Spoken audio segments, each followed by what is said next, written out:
Retomando ainda a questão da segurança marítima, foi instituído realmente a taxa marítima que antes ia todo para a Agência Marítima Portuária. Pronto, mas com a criação do IMP, como disse o Sr. Ministro e bem, somente 5% deste valor é canalizado ao Instituto. Então nós gostaríamos, se puder, nos explicar os restantes 95% do valor da cobrança da taxa de segurança marítima, em que sentido ela é utilizada.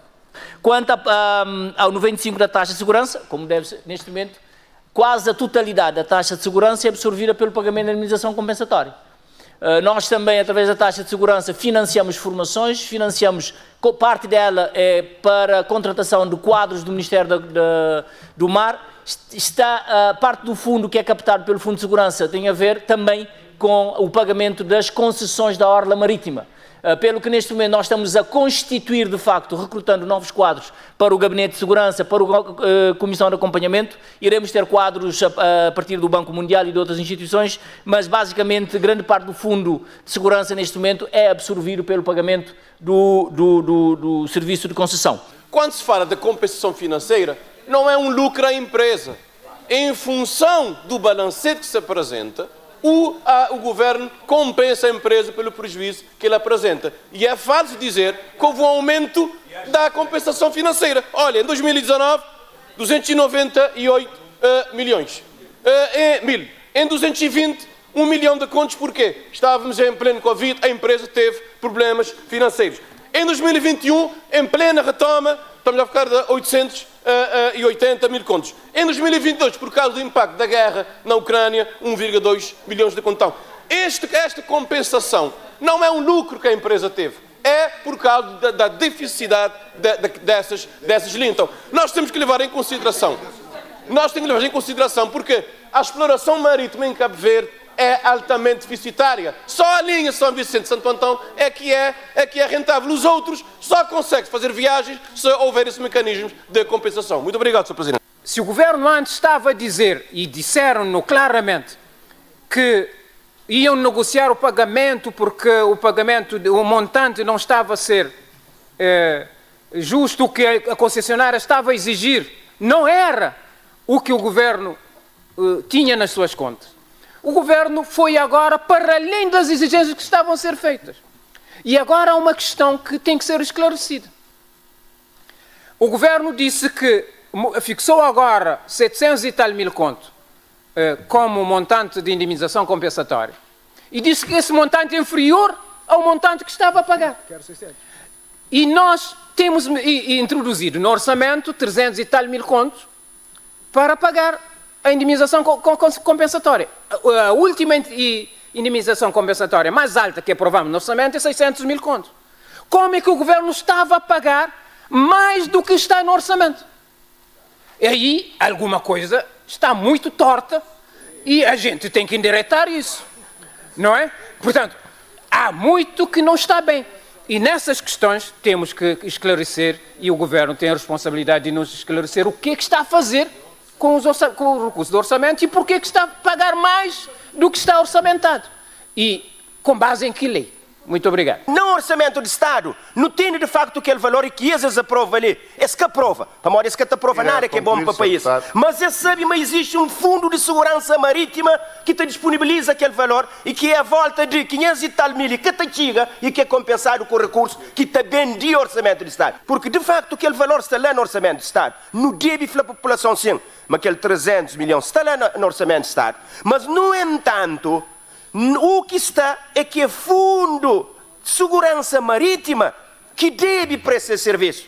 Mas o valor que te arrecada é que é suficiente para fazer. Isso te demonstra responsabilidade de um governo que te prevê no orçamento, que é um instrumento de gestão de país, maior instrumento de gestão de país, que te demonstra transparência na SEAT, pelo facto de valor lá é que é suficiente, não te cautela esse valor no maior instrumento de gestão do país. É isso que não faz. Nós não queríamos repor alguma verdade, ali, Sr. Deputado Celso, relativamente, portanto, à questão de recursos para a indemnização compensatória. O senhor não tem razão. Para modo recursos de taxa de segurança, portanto, marítima, ele é uma receita consignado. Portanto, mas ele é consignado a quê? Ele é uma receita consignado ao Fundo Autônomo de Desenvolvimento e Segurança de Transportes Marítimos no seu todo. Portanto, não é uma receita para pagar a indenização compensatória. Portanto, a receita para pagamento de indenização compensatória está na rúbrica subsídios. Rúbrica subsídios. E é de lá que, efetivamente, está sem recursos para a indenização compensatória. Portanto, o senhor não tem razão nesta matéria. E relativa, é verdade, está no Orçamento do Estado, o senhor pode consultar, se não sabe também, peça assessoria, senhor Ministro. Agora, uma coisa que é preciso bem clarificar ali, de facto, para além de contradição que houve entre ministros relativamente à questão de preço e coisa toda, né? Falta informação relativamente a indenizações compensatórias pagas. Porque realmente não tem necessário aprova um valor na quadra do orçamento. E não tem necessário houve valores completamente diferentes, muito superiores, portanto, em relação àquele que não tem necessário apoio no orçamento. Portanto, o governo tem necessário paga, então, nesse caso, valores fora de quadro orçamental, fora de que está no orçamento. Como ontem no Obili, por exemplo, o senhor deputado Damião Medina, está falando de 2019 pagar 298 mil contos. Ora, se a indenização compensatória só devia ser pago depois de contas feitas pela empresa, a apresentação de contas para verificar, para pagar a indenização compensatória, mas aqui na 2019, que a concessão começa no mês de agosto, não paga 298 mil contos. Portanto, foi informação que é dali. E falando de 2020, foi pago mais de 1 milhão de contos. Mas em 2021 foi pago 880 mil contos. E em 2022 foi pago 1,2 milhões de contos. Quer dizer, que não sendo cerca de 3 milhões de contos, né, para aquele anúncio que fazem. Na completa intransparência, porque as contas da empresa, quem que consta, se calhar, é só o senhor ministro e pouca gente. Ninguém mais conhece. Senhora deputada Isa, que se fala com ela. Por conseguinte, pensa, mas o senhor ministro está ali. É importante, de facto, dar esclarecimento relativamente àquilo que se passa. Num primeiro momento, cabo-verdianos até contente com o senhor ministro. Canto que o flama, o que está paga a indenização compensatória enquanto a empresa que apresenta uma conta que for auditado e o governo que fazer cálculos. Tudo alguém fica contente naquela altura. Agora, já não se entende, mas que coisas se dá volta tão rapidamente para ir pagado e, inclusivamente, gosta que o governo bem decide, fica a paga adiantado, dobro de valor que inicialmente, portanto, foi posto no orçamento para efeitos de pagamento de indenização compensatória. Portanto, há muita coisa para esclarecer nesta matéria, para modo de um negócio lesivo a interesses de cabo-verdianos. Muito obrigado. Te pega ali, nos números que provavelmente ontem, de certeza absoluta, nunca se te lembra, coisa que falar. Não taxa, mas porque o colega da minha falou que os números, que aquele que não se habilita te repete, mas aquele que é valor que foi alocado à companhia. Isso é uma análise enviesado, distorcido e interesseiro da realidade. E que nossa função ali, que deve ser uma função responsável, e para ajudar a opinião pública a perceber realmente o que está acontecendo, a gente tem um único propósito, apenas desvirtua a realidade e complica a opinião pública, pensando que com isso não se atingem os objetivos. Portanto, nunca foi posta em causa a questão da subsidiação. Portanto, a questão que está é que pagamento de indenização compensatória, nos termos em que a lei estabelece, só deve ser pago depois de prestação de contas. A hora que a empresa presta conta, o governo também ouve, portanto, que os custos elegíveis, pede ouve se efetivamente o montante que a empresa se te pede, corresponde àquele que deve pagar. Só que, no nosso caso, não há informação sobre isso. Nunca tem acesso à conta de empresa que sabe o único que podia achar. Se alguém sabe, portanto, que ajudar não chega nele, para efetivamente também não poder fazer cálculo, portanto, de se corresponde à verdade ou não. Por conseguinte, quer dizer, coloca uma questão de transparência efetivamente relativamente à questão, portanto, dos montantes pagos. E não reafirma ali, mas taxa de segurança marítima que surge, portanto, com concessão. Taxa de segurança marítima existe muito antes. E se destino é que é lá. Se destino, portanto, é para desenvolvimento do setor marítimo e segurança e transportes. Portanto, agora, se gastado tudo aquele montante, ele não te pergunta, afinal, como é que fica a questão, portanto, de que os outros componentes, nomeadamente a questão da segurança. Obrigado. Senhor Deputado Julião Varela, o Estatuto do Fundo é claro, artigo 2, o Fundo de Desenvolvimento tem por missão garantir o desenvolvimento e a segurança dos transportes marítimos, através do pagamento de eventuais indemnizações compensatórias pelo cumprimento das obrigações de serviço público. É claro. E mais, artigo 19, os recursos do fundo são aplicados às despesas do seu funcionamento até 3%, os custos operacionais do Sistema de Segurança Marítima e pagamentos eventuais de indemnizações compensatórias. Não estamos a fugir a esse facto. Senhores deputados, uma coisa são os valores reportados pela empresa e a outra são os valores efetivamente pagas pelo Estado. Todas as contas são auditadas, todas as contas são prestadas de acordo com as leis do próprio Tribunal de Contas. Portanto, é impossível a narrativa criada pelo PICV passar para a sociedade civil. Dos valores reportados, nós temos aqui os pagamentos efetivamente realizados. Em 2020, efetivamente realizados, 505 mil contos. 2021, 674 mil contos. 2022, 898 mil contos. E 2023, 609 mil contos. Esses são valores que vêm diretamente das duas crises que nós tivemos. Impossível fugir ao contexto. Tanto as comunicações feitas por outras vias como esta ignoram as crises pelo qual Cabo Verde passa. E é impossível os cabo-verdianos não compreenderem que nós temos que colocar a crise como um fator de análise das indemnizações compensatórias. Muito obrigado. Eu agora fiquei realmente, Sr. Presidente, a precisar de um esclarecimento. Porque o Vice-Primeiro-Ministro, Olavo Correia, foi à comunicação social explicar os valores pagos à CV Interilhas e disse que em 2020, Cabo Verde já pagou, são contas pagas, e essa também foi a expressão do Sr. Vice-Primeiro-Ministro. Em 2020 já tinha sido pago 1 milhão de contos. Em 2021, 800 mil contos pagos. Em relação a 2022, o Sr. Vice-Primeiro-Ministro disse que as contas estão a ser apuradas, mas fez uma estimativa de 1,2 milhões de contos. Não, repare, nós estamos a falar, aqui, Júlio, aqui de cerca de 1 milhão de contos em 2020, cerca de 800 mil contos em 2021. E 2022 é mais ou menos também 1 milhão. E isto está a ser apurado para ser certificado pela CAC e auditado pela empresa de auditoria. E esses valores são pagos, como é óbvio, pelo Estado de Cabo Verde enquanto valores devidos pela concessão, havendo um plano de pagamentos também acordado com a concessionária. Só em 2020 é mais de 1 milhão de contos, só da indemnização compensatória. Porquê, Júlio? Porque os barcos teriam que fazer as frequências, não havia passageiros e depois tínhamos um custo maior do ponto de vista dos combustíveis.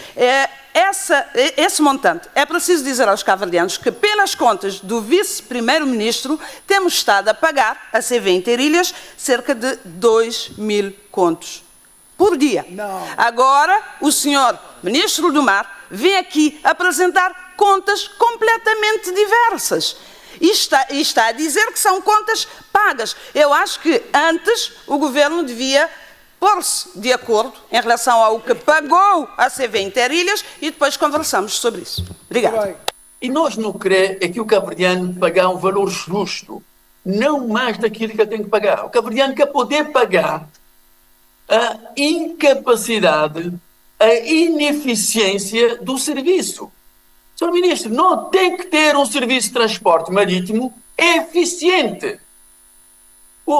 Ter um barco moda Dona Tututa de gastar cerca de 7 mil litros de gasóleo por hora, porque ele tem um motor de 3.196 kW, não é aceitável, Sr. Ministro. E é isso que tem que ser dito. Toda essa situação é mau. E você que estava completamente contra, qual é a razão do momento para outro você mudar? Obrigado. Aqui fizemos a opção, eu estou absolutamente de acordo, nós temos que ter navios mais eficientes nas nossas águas. É por isso que, da procura dos navios no mercado, nós estamos a decidir pela compra de 2 navios pelo menos. iremos nas próximas semanas fechar a compra de 2 navios, de 2 tamanhos diferentes, exatamente adaptados às nossas águas e com maior eficiência de consumo de combustível. Senhor Ministro, você tem a entender ser possível um navio de 3.196 kW é que te gastar aproximadamente entre 230 a 250 gramas por quilowatt-hora, está a transportar meia dúzia de pessoas. Não é normal. Por quê? Porque depois os custos são elevadíssimos, Sr. Ministro. O navio gasta aproximadamente 700 litros de combustível por hora. E 1 litro de combustível é 100 escudos, Sr. Ministro. Portanto, aí não há dinheiro, não há compensação que chegue. É preciso governo pulmão. Governo que poder continuar a subir para lá. Nós não te exigir é que o serviço seja prestado dentro da normalidade. Senhor Vice-Primeiro-Ministro, fazer uma concessão com pompa e circunstância e com festa, com champanhe pelo meio, e o senhor bebeu, mas aquele lá era um grande modelo, era uma grande solução, e o que nos chega à conclusão, a concessão falhou. Concessão falhou, o senhor disse que falhou, o ministro do Mar disse que falhou, disse que ia responsabilizar as pessoas, e ele falou que tomar navio, ele falou que mas seguinte vai embora, mas navio fica ali, ele falou que está a multar, ele está falando dinheiro que está pedindo, mas não se dá. Às vezes nós também descobre, mas dinheiro que não se dá, mas tio que ele está no orçamento do Estado. E que ele é nós próprio que vem falar ali, mas dinheiro que não se dá, é mais tio que o orçamento do Estado. Bom, mas no flama barco entra de Estado, mas entra na concessão barco de privado. Sim, entra, mas eles retiram tudo os seus barcos de que as concessão, quando eles olham aquele negócio que está dando certo. E lá coisas começam a atrapalhar. E não pergunta povo, não pergunta a população que está circula entre ilhas, não pergunta quem que é servido, que utiliza transporte marítimo, que esta considera caro, esta considera ineficiente, irregular, com alto impacto e prejuízo no seu negócio. E na viagem de tudo alguém queixa. Agora, a concessão está falha. A União também pega de recurso de Estado, e LIBA e concessionária de tudo responsabilidade. Estado assume responsabilidade. E no Flamengo está em pista de dinheiro para não pagar, para aumentar a dívida, para adquirir barco para dar. E enquanto que os outros entes privados de armadores nacionais, Flávio, mas que podia participar no concurso, porque mesmo que tinha dinheiro para comprar barco. Agora, é Estado que sabe comprar barco. Como que Estado que compra barco põe na armadores nacionais? Se que lá o Estado pode fazer. Se o Estado pode comprar barco, é comprar aqueles barcos tudo, é dar armadores nacionais para concessão, para explorar, para servir o país, para não ter transporte eficiente e regular. Que ele não mostra o quê? Mas não confia nos armadores nacionais. Mas não confia nos privados nacionais. A nós que fica com fama de que nós está falando, nós não está lidando mal com o setor privado. Mas a propósito de lidar mal com o setor privado, não está falando só uma coisa. Maior investimento de privado nacional que já fazido na Cabo Verde foi no nosso tempo. E foi empresa de nós que faz na sal que é Aldeia Verde. Maior investimento privado de todos os tempos foi no governo de PSB. E se o negócio falha, culpa é de nós. Muito obrigado. Todo o pagamento que foi feito em missão compensatória foi ao abrigo do orçamento do Estado. Nada fora do orçamento. É falso. É falso. Uma coisa são os valores reclamados pela concessionária, outra coisa são os valores pagos. São dois conceitos diferentes. Nós temos um serviço de auditoria que verifica as despesas, nem tudo aquilo que a concessionária diz que nós vamos pagar. Por isso há uma diferença entre os valores reclamados e os valores pagos. Aquilo que foi pago está tudo ao abrigo do orçamento e do orçamento retificativo. Portanto, é falso vir aqui afirmar que nós pagamos fora do orçamento. Ora, que também falei, mas que essa no orçamento está a concessão de indemnização compensatória, esse até crê engana alguém lá na casa. para modi valores. Não é que é 300 mil conto. Que ela é contribuição de tesouro para indemnização compensatória. Porque quem que te paga a indemnização compensatória é Fundo Autónomo de Segurança Marítima e Transportes Marítimos. E aquele fundo autónomo tem receitas próprias. E, portanto, ali não tem que soma aquele 350 mil conto que está cheio de tesouro, mas que ele receita de fundo. E ele sim que ele é pago. Portanto, colega Rui, que não inverte as coisas e finge, mas nunca se atolha só para ganhar uns votos lá na casa. Que ele cada dá voto. E então pede colega para retroceder nessa questão. E novos operadores. Repara, se nós temos um serviço público pago pelo Estado, quanto maior for o número de operadores fora deste quadro, maior serão os custos para os contribuintes. Isto é uma proteção para os contribuintes que vai pagar o custo da concessão. Por isso nós dissemos, quem já estava com licença vai manter-se, mas nós não vamos admitir novos, porque não é preciso. Porque se entrar novos operadores e fazer rotas rentáveis, o balanceamento será negativo para a concessão e quem vai pagar no final do dia são os contribuintes, os cidadãos, pagam diretamente através do bilhete e pagam indiretamente através da emissão compensatória. Porque se nós formos por esta lógica de que nós temos que ter um monopólio para redistribuirmos os custos, então vamos ter monopólio em tudo em Cabo Verde. Vamos ter uma empresa só de importação, porque fica melhor. Vamos ter só uma empresa de produção de energia, porque fica melhor. Vamos ter só uma empresa em tudo, porque fica melhor. Esta lógica não é boa. É prejudicial aos interesses dos cabo-verdianos. Portanto, nós queremos pedir-lhe para rever essa posição em termos do monopólio. A segunda questão que nós queremos aqui trazer, Sr. Primeiro-Ministro, tem a ver ainda com os transportes, é para pedir se, na realidade, o Governo vai fazer a aquisição dos 4 navios. Se o vai fazer, é para quando e como é que estes navios irão operar. Eu disse há bocadinho, se o país tem tanto dinheiro, então vamos contratar a Stena Line. Este prestará um serviço de altíssima qualidade aos cabo-verdianos.